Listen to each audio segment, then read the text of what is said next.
Hi everyone, I'm Taneea. I'm a PhD student at the University of Toronto, and I will be talking about our recent CHI paper, What's the Rush? Alternative Values in Navigational Technologies for Urban Placemaking. Over the past 2 decades, there's been a massive increase in the design, production, and use of everyday navigational technologies. The use of some of these apps, like Google Maps, has reached about 1 billion active users every month. While these technologies are important and useful, the design of such tools has a predominant focus on efficiency or speed of travel, which in turn ascribes lower priority to other possible values such as surprise or community. Prior HCI research has shown that this narrow focus has broader implications, where the fixation on moving fast can contribute to a detachment from the environment around us and a depletion of place. But what do we mean by place here? Well, place theorists have discussed how Western thought views place as being static, fixed, and without politics. However, placemaking researchers within HCI are actively working to move away from this view.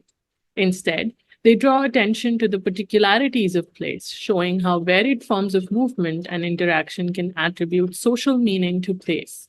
They highlight how people have a sense of place, the memories, experiences, and patterns of behavior that we associated with a particular locale, and draw attention to the sociopolitical practices, institutional processes, and the mix of actors and relations that make place. These scholars have argued to prioritize the localized lived aspects of a live space, since top down designs of place can lead to oppressive effects by reducing the lively relations amongst people and place and their emotional attachments with their surroundings.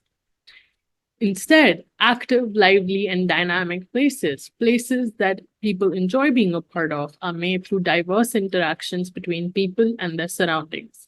Examples from HCI literature show us that such places come to matter through a variety of lenses. And this is where we connect placemaking to navigation. The various kinds of social and material encounters, connections, and engagements with communities, and the discovery of new places that navigation affords all contribute to placemaking within the city. This connection between navigation and placemaking helps us in understanding how these technologies, with their logics of efficiency, might contribute to depletion of place. It becomes reasonable to ask then, if not efficiency, what other values might be important for everyday navigation? Are these values incorporated in modern apps? And how might navigational apps be designed for making place? In the following slides, I outline the research approach we took to answer these questions. This study was primarily conducted in the city of Toronto. Firstly, for research question 1, we conducted 16 semi structured interviews that were generally broad but designed to record the importance and usage of time when navigating, the values that people prioritize, and the various explanations and meanings of being connected to a city. Then we use the value sensitive design framework to identify alternative values important for people as they navigate. Our thematic analysis of the interview data reveals 7 new values that were important to our participants for navigation every day.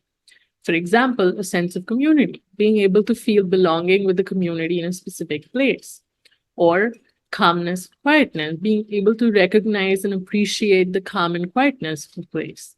While I only called out a couple of values here, you can refer to the full list in the paper. Then, to focus on research questions 2 and 3, we conducted a series of 2 design workshops. These workshops were designed with the previous values in mind and were informed by the interview data. They incorporated situationist mapping activities and included discussion, drawing, and sketching and reflection activities. Here, I show some pictures from the workshops like McFarlane's glass trim activity to find an area of exploration, or walking explorations that were guided by situationist practices, etc. After analyzing all the data from the workshops, we identified 4 ways in which current navigational tools work against values beyond efficiency. For example, they limit discoverability. There exists a mismatch between the cartographic representations and local experiences of place. They overlook the role of affect and how different people experience the city and have narrow perspectives of efficiency that don't support diverse mobility needs. These findings also bring to light the opportunities and challenges of incorporating these alternative values in the design of such technologies. In the interest of time, I will walk you through two findings. Details on all of them can be found in the paper. First, modern navigational apps limit discoverability. As illustrated in this quote, we find that while these apps allow some form of discovery, it was heavily controlled by the organization that owns the technology. Our participants discussed how this form of discovery tends to leave out several aspects particular to a place, like its history or the role of affect in experiencing a place.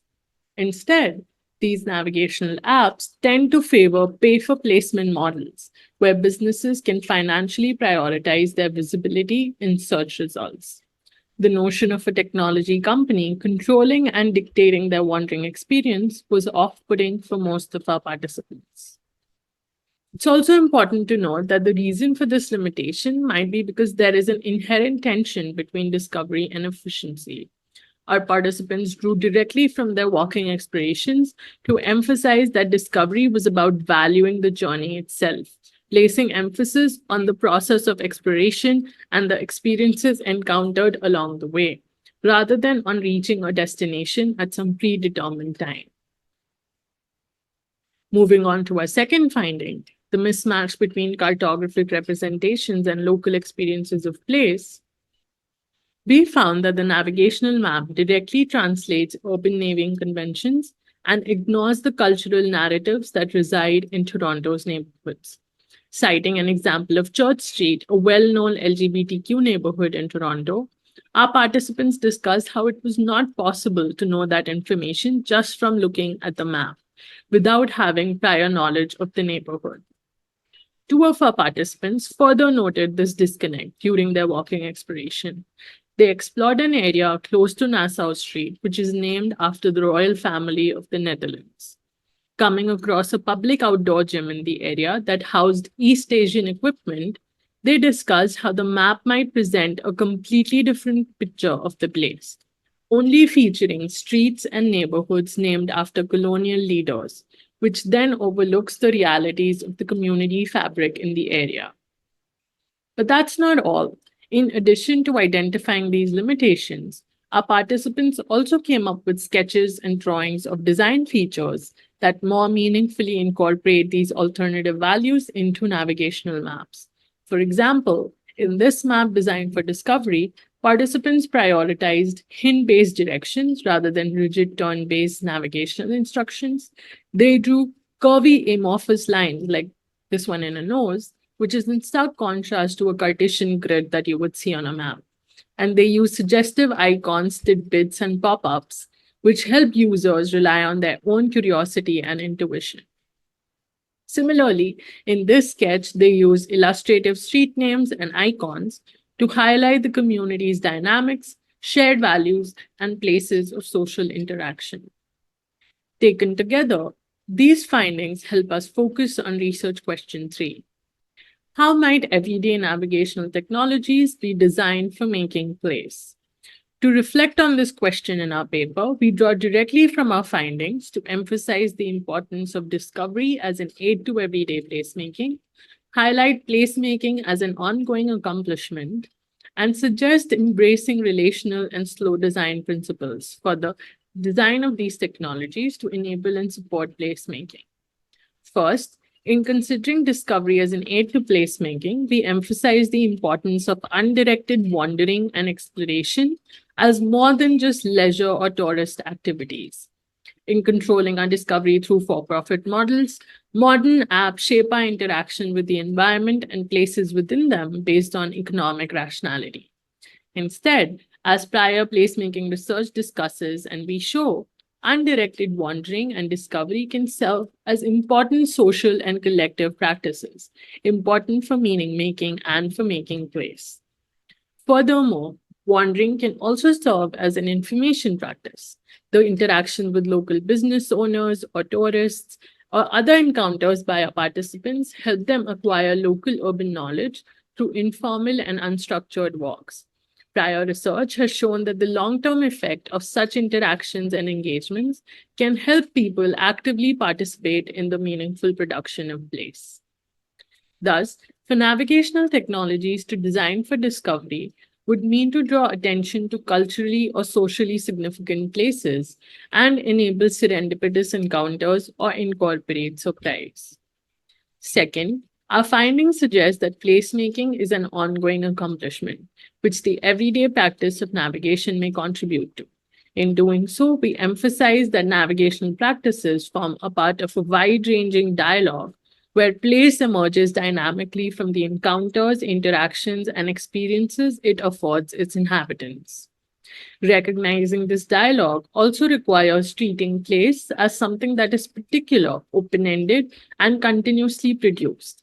In stark contrast, when modern navigational apps abstract away the particularities of place to present it as something static or fixed, they severely restrict this dialogical capacity vital to placemaking. In order to restart this dialogue, then, we might want to look at designing for ambiguity. HCI scholars have recognized ambiguity as a useful design feature, specifically advocating for designing for multiple simultaneous interpretations in everyday technologies. In the context of everyday navigation, this might be reflected in the map shaped like a nose, which didn't rely on rigid turn-based instructions, but rather allowed for tensions and discussions to surface as people navigated, and subsequently enabled the coexistence of multiple narratives and interpretations about a place. Further, it allowed for unpredictable encounters, leading to messy, complex, and rich social experiences. In using interactive dynamic elements showing the playful histories and tidbits of community landmarks, our participants also recognize the open-ended and continuous processual quality of places, values, and communities.